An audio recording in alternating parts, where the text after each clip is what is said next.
যে এবং দ্বিকক্ষ বিশিষ্ট পার্লামেন্টের প্রধান বিষয় হচ্ছে যে আমরা উচ্চকক্ষের বিষয় নিয়ে আলোচনা করেছি, যদিও কোনো রাজনৈতিক দলের পক্ষ থেকে নিম্নকক্ষ নিয়ে আলোচনার কথাও উত্থাপিত হয়েছে। তারা দাবি করেছেন যে এই নিয়ে আলোচনা করার দরকার, কিন্তু আমাদের পক্ষ থেকে যেহেতু আলোচ্য সূচি হিসেবে উচ্চকক্ষের বিষয় ছিল, সেখানে তিনটি বিষয় আসলে সুস্পষ্ট হয়েছে।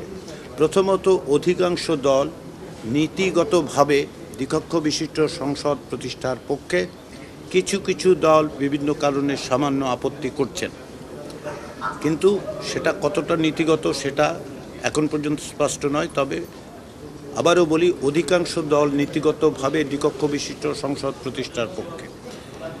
নির্বাচনের প্রক্রিয়া নিয়ে আলোচনা হয়েছে, সেখানে নির্বাচন প্রক্রিয়া হিসেবে প্রাপ্ত ভোটের ভিত্তিতে সংখ্যানুপাতে করার ব্যাপারে অধিকাংশ দল মত দিয়েছেন, তবে কোনো দল এ ব্যাপারে সুস্পষ্ট আপত্তি জানিয়েছেন।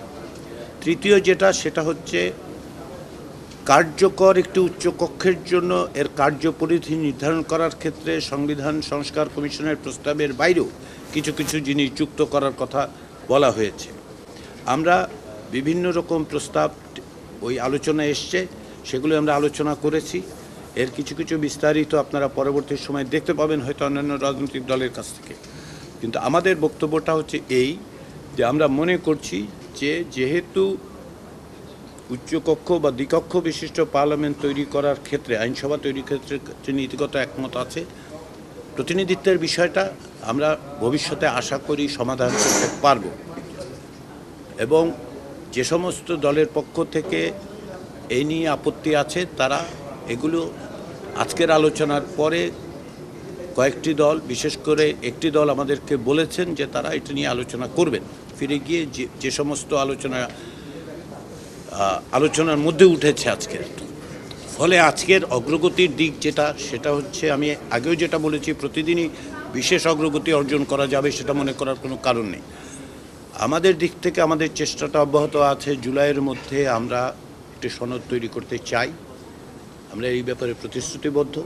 আমি আজকে সকালে রাজনৈতিক দলগুলোর কাছে অনুরোধ জানিয়েছি যে আপনারা সকলে মিলে গত বছরের জুলাই মাসে যেমন একটি পতাকার তলে সমবেত হয়েছিলেন, যেখানে কোনো দলের বিষয় ছিল না, রাষ্ট্রের বিষয় ছিল, জনগণের বিষয় ছিল, দেশের বিষয় ছিল। আমরা আশা করছি সেই জায়গার থেকে, সেই চেতনার থেকে, সেই আগ্রহ থেকে, সেই কমিটমেন্টের জায়গা থেকে রাজনৈতিক দলগুলো আরেকটু বেশি অগ্রসর হবেন আগামী দিনগুলোতে। আমরা সেই চেষ্টা অব্যাহত রেখেছি। তারপরেও বিভিন্ন মত এবং বিভিন্ন রকম আলোচনায় মত পার্থক্য সত্ত্বেও আমরা এখনও আশাবাদী। আমরা মনে করি রাজনৈতিক দলগুলোকে বেশ কিছু বিষয়ে আমরা একমতের জায়গায় আনতে পারব।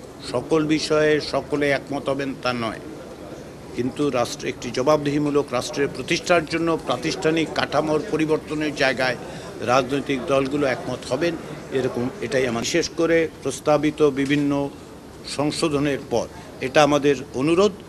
বিভিন্ন রাজনৈতিক দল তারাও অনুরোধ করেছেন, যারা এটি সমর্থন করেন, যারা এটি সমর্থন করছেন না, তাদেরকে অনুরোধ করেছেন যে আপনারা পুনর্বিবেচনা করতে পারেন কিনা। আমরা আশা করছি যে সমস্ত দল এই ধরনের কমিটি নিয়োগের ক্ষেত্রে এখন পর্যন্ত একমত হতে পারছেন না, তারা এগুলি পুনর্বিবেচনা করবেন এবং আগামীতে আমরা আলোচনার মধ্যে দিয়ে একটি নিষ্পত্তিতে আসতে পারব। আজকের দ্বিতীয় বিষয় ছিল দ্বিকক্ষ বিশিষ্ট পার্লামেন্টের প্রশ্ন, যে এই ধরনের একটি কাঠামোর ব্যাপারে সংখ্যাগরিষ্ঠ দলের সমর্থন আছে, কিন্তু কাঠামোগত প্রশ্নগুলোকে আরেকটু সুস্পষ্ট করা দরকার, আরেকটু আলোচনার প্রয়োজন আছে। আমরা সেজন্য যে সমস্ত দল এখন পর্যন্ত এই ধরনের প্রস্তাবে সম্মত হচ্ছেন না, আমরা কমিশনের পক্ষ থেকে তাদেরকে অনুরোধ করেছি যে এখন তারা পুনর্বিবেচনা করতে পারেন কিনা।